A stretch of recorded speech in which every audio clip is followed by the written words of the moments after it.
Dear friends and beloved, present here and elsewhere, I have been asked to give a short talk here, and I'm very grateful for this invitation.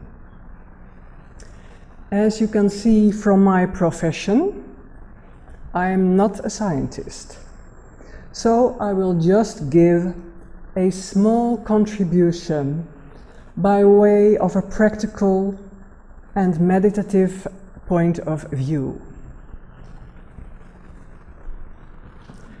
Bridging science and spirituality. Many books have been written about science and just as many about spirituality.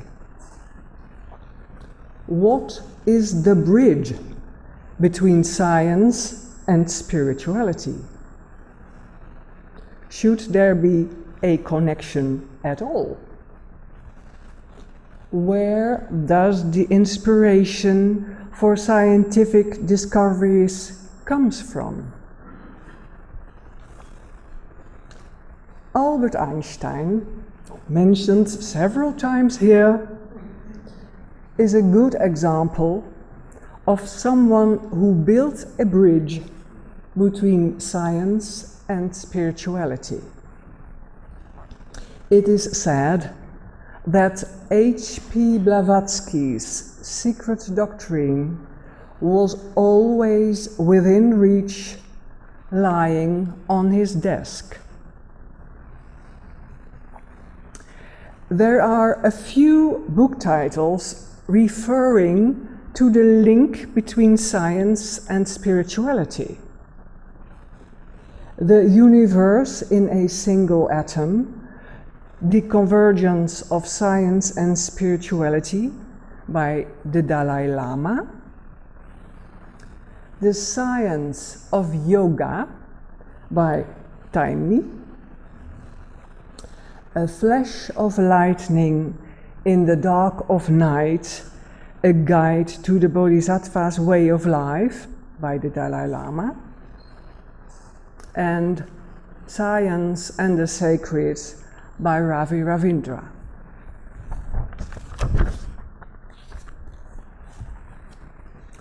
All Theosophists know the universal mantra or invocation to the unity, which begins: O hidden life, vibrant in every atom. O hidden light, shining in every creature. O hidden love, embracing all in oneness.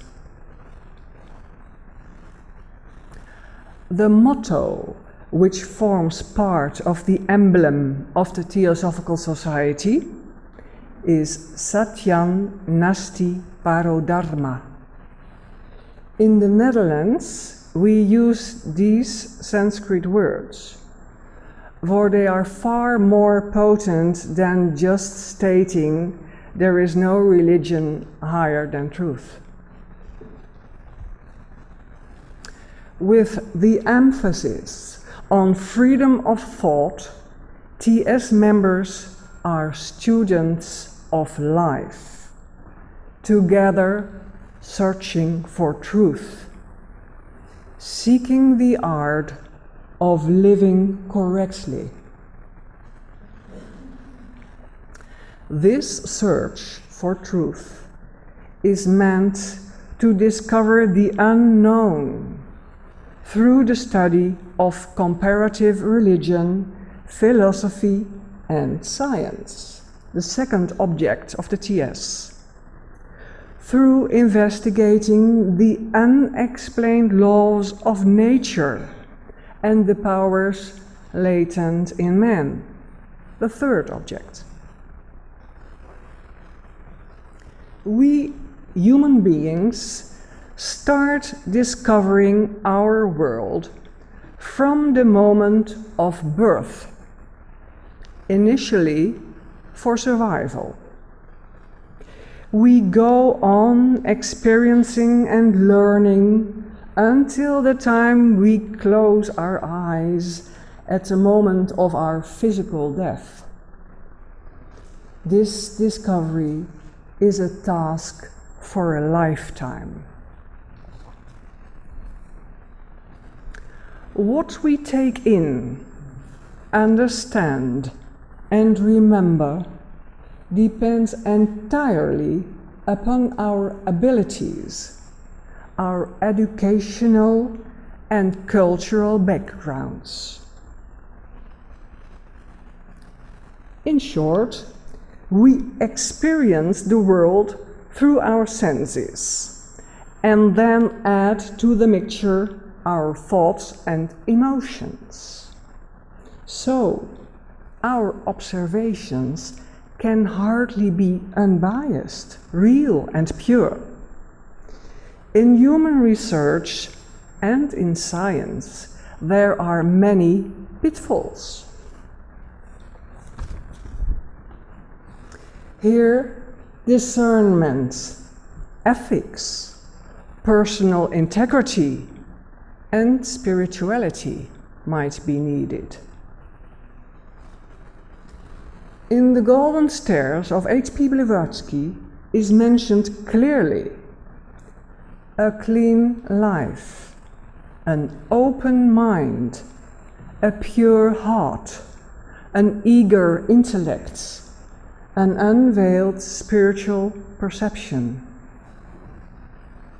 This is evidently a lifetime's work. At a symposium held in Amsterdam, March 2014, involving several spiritual organizations, Marco Pasi, associate professor in the history of Hermetic philosophy and related currents, talked about the challenge of the academic soul. Quote, "One of the methodological problems most often debated in our field concerns the position of those who do not wish to adopt a neutral or agnostic stance in the study of esotericism, but rather let their judgment be colored by their own spiritual or religious beliefs." Unquote. The scientific approach, as far as I understand, involves curiosity and the will to investigate and to do research. This generally starts from observations of the outside world. Then, hypotheses are formulated, which are tested many times under controlled conditions, nowadays with very precise instruments. As a result, new hypothesis, a new theory, a new discovery is launched. Scientists are now able to observe the minutest part of the material world. It's incredible. At that point, however, the miraculous question arises: what is the force behind the material world? What is this energy? What is life?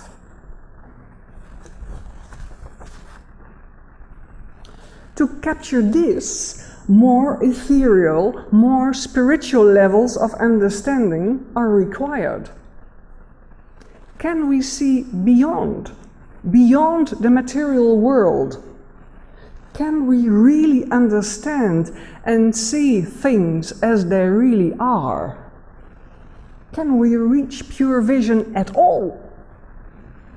Oh yes, man can be bright and brilliant intellectually, having studied many books, mentally extracting and reproducing an immense amount of formulae, facts and figures.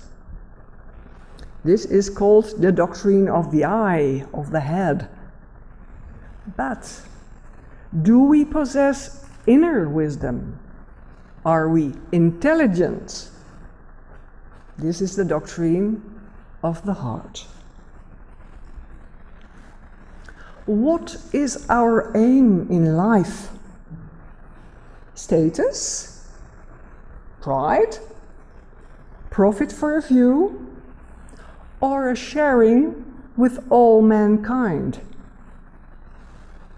There are even more difficult issues, as we have such a limited view. What to preserve and maintain, what to release.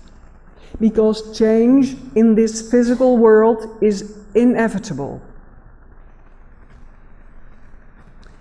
In my opinion, right attitude and integrity should of necessity play a large role in scientific research. We might ask ourselves, is a discovery useful and beneficent for the whole planet, or just for one part of the world? Only for mankind, or also for the lower kingdoms, the animal and the plant? Are specific medicines really necessary, or are there motives of influence, of power and commercial money-making?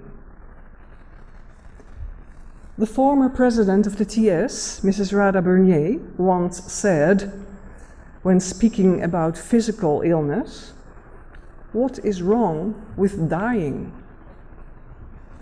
This is quite a challenging statement.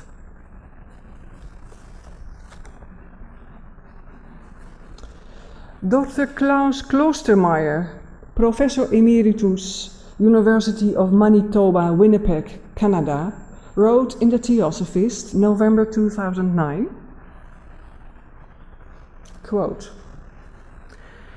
"Aldous Huxley, a 20th century giant in the realm of humanities, whose perennial philosophy is not only an unsurpassed anthology of world religions, but also an outline for a universal religion, suggests that Vedantic jnana, pure knowledge, is the key to unlock the gate to the meaning of human existence.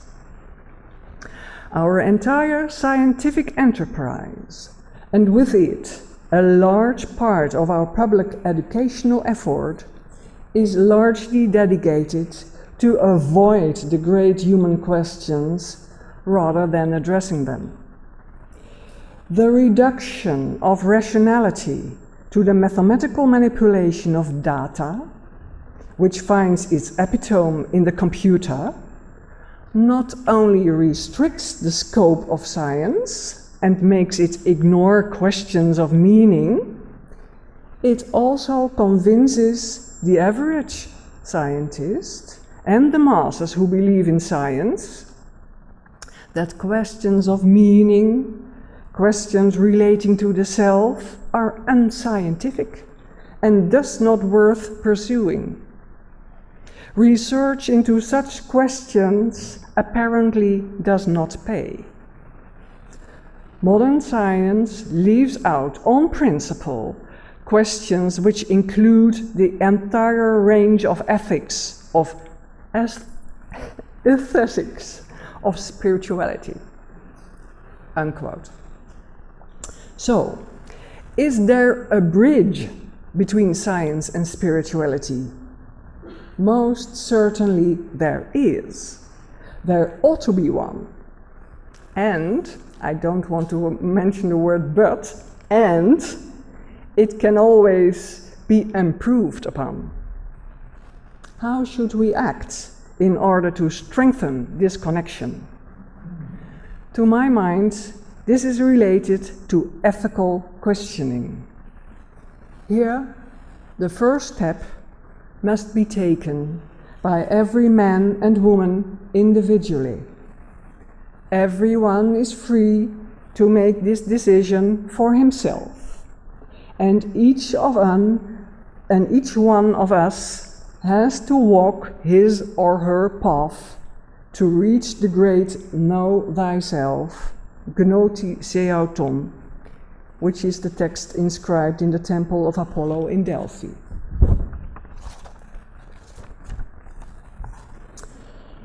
Spiritual and religious movements aim for this goal of discernment, understanding, purity, and acting ethically.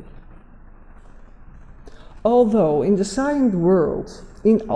scientific world this might not be common practice, it would be an idea to consider and discuss more frequently ethical issues, admitting that one solution is not easily found and may not be the answer. Study, meditation, and service are the pillars of a theosophical life, connected with the art of living correctly, referred to earlier.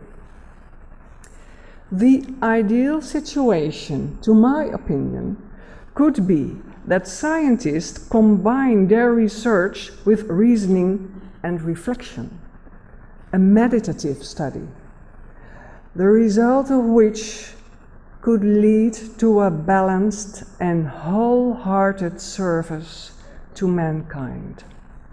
Thank you.